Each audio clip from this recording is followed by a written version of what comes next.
Mengikuti arahan KDM ke Fahmi tentang pernikahan sederhana, tidak memaksakan diri dalam kisah unik Putri Adam yang disebut-sebut sebagai pionir seks bebas dan hamil di luar nikah banyak tersebar. Unuk dikisahkan punya anak haram yang amat kontroversial. Bagaimana tidak, selain bertubuh mega raksasa, sang putra hidup ribuan tahun sampai era Nabi Musa. Apa yang harus kita sikapi? Karena bertentangan dengan ajaran agama Islam dan sabda Nabi atau Rasulullah Shallallahu Alaihi Wasallam, mungkin orang tua kita zaman dahulu ingin menceritakan bahwa sejak zaman Nabi Adam, yang namanya anak Adam itu ada yang baik, ada yang jahat. Jadi watak orang itu berbeda-beda.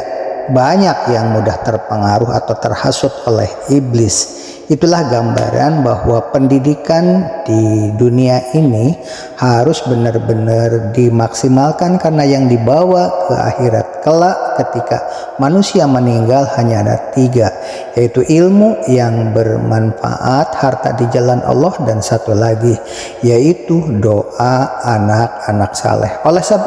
Oleh sebab itu perkawinan antara anak-anak yang kita jodohkan itu atau yang kita fasilitasi itu harus dilihat dari bibit, bebet, dan bobot. Inilah barangkali dari peristiwa unik ini yang harus kita cermati. Kisah apapun yang kita terima disampaikan secara turun-temurun oleh masyarakat, tapi tidak ada kitab sucinya, tidak tertulis, maka anggap saja itu adalah dongeng yang tujuannya untuk kebaikan yang disampaikan para sesepuh kita atau leluhur kita.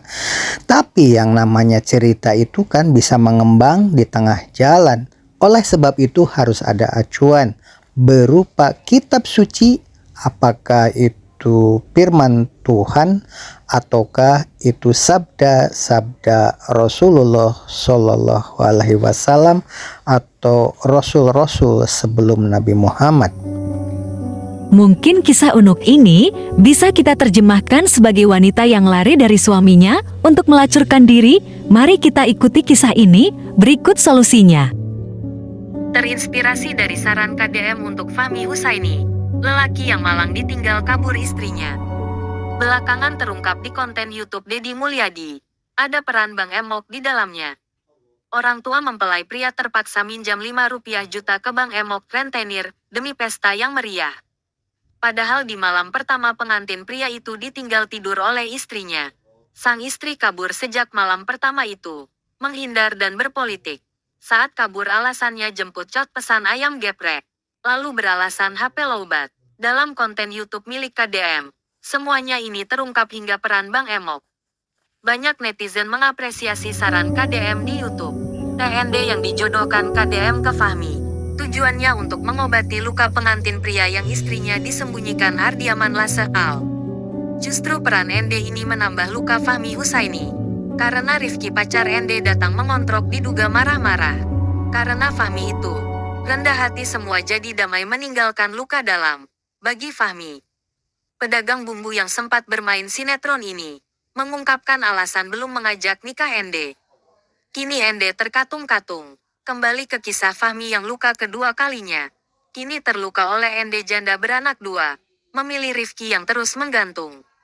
Fahmi tambah menderita di samping terjerat utang ke Bang Emok rentenir, juga Anggi dan Al yang tidak mau mengembalikan uang.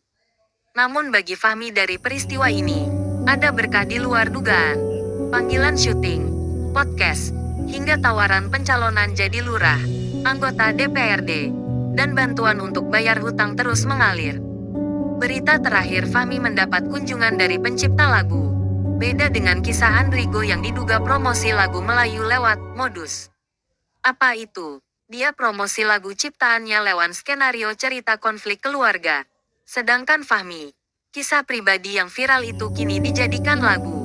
Baik Fahmi maupun Andrigo dibahas di channel Waglo dan Ale TV. Semua netizen terharu ke Fahmi di pernikahan dengan Anggi, karena cincin kawin Fahmi diberikan ke Al selingkuhan istrinya itu. Hingga sang istri yang bernama Anggi diterbangkan ke Medan sampai kehabisan ongkos tak bisa pulang. Ardiaman Lase Al menangis tak mampu mengembalikan uang biaya pernikahan ke Fahmi.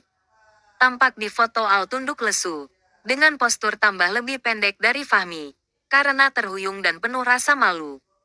Fahmi tampak lebih gagah, karena kisah di atas itu, serta dukungan KDM dengan jaminan biaya nikah dan uang muka rumah ditanggung.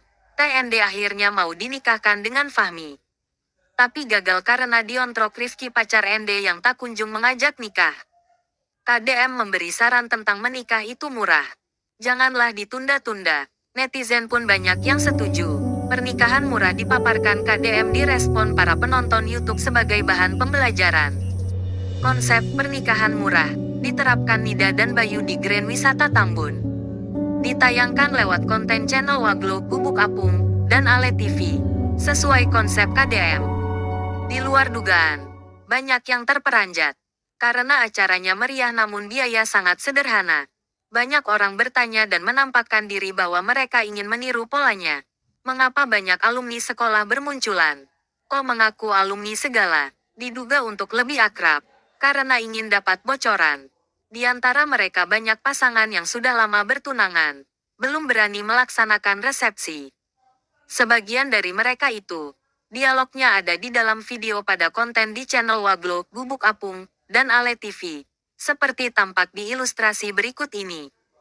Menanggapi banyak usulan, agar video utuhnya disare juga di YouTube. Sedang dalam pertimbangan, diwacanakan akan disare bertahap, karena terlalu panjang untuk ukuran konten kreatif. Mungkin juga akan ditayangkan utuh di ETTV yang belum monetisasi. Lewat tulisan ini, panitia mewakili keluarga memohon maaf kepada mereka yang tidak diundang hari kemarin. Karena ini adalah pola nikah sederhana. Namun hari Senin, tanggal 7 Agustus tahun 2023, jam 8.30 waktu Indonesia Barat SD jam 14 waktu Indonesia Barat, ada undangan yang diperkenankan bisa berkunjung mengucapkan selamat ke mempelai. Maaf acaranya tanpa jamuan pesta meriah, dan tidak menerima kado. Tamu hanya disuguhi minum kopi dan makanan ringan saja. Acara ini digelar di rumah mempelai wanita Jalan Jatimulya, Bekasi Timur. Tamu hanya dilayani setelah memberi kabar kehadirannya, lewat info awal berupa japri terlebih dulu. Untuk hikmatnya acara, mengapa mereka banyak yang bertanya tentang acara di hari resepsi itu? Mungkin karena resepsi pernikahan ini terasa akrab di antara sesama undangan. Pola acaranya paling praktis dan sederhana, tidak bertele-tele. Undangan tampak lebih akrab makan dibarengi senda gurau, duduk tanpa batas waktu. Banyak yang diskusi untuk wacana ke depan mereka.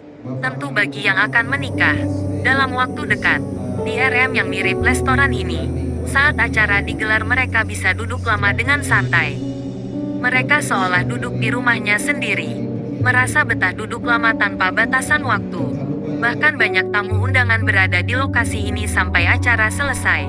Ada yang ikut menyaksikan beres-beres dan pamitan kepada pemilik lokasi resepsi, para alumni SD, SMP, SMA, dan PT bermunculan di medsos mengucapkan selamat. Mereka dari yang bekerja sebagai I.O. dan undangan. Banyak yang turun seolah-olah mereka semuanya pendukung acara, DN.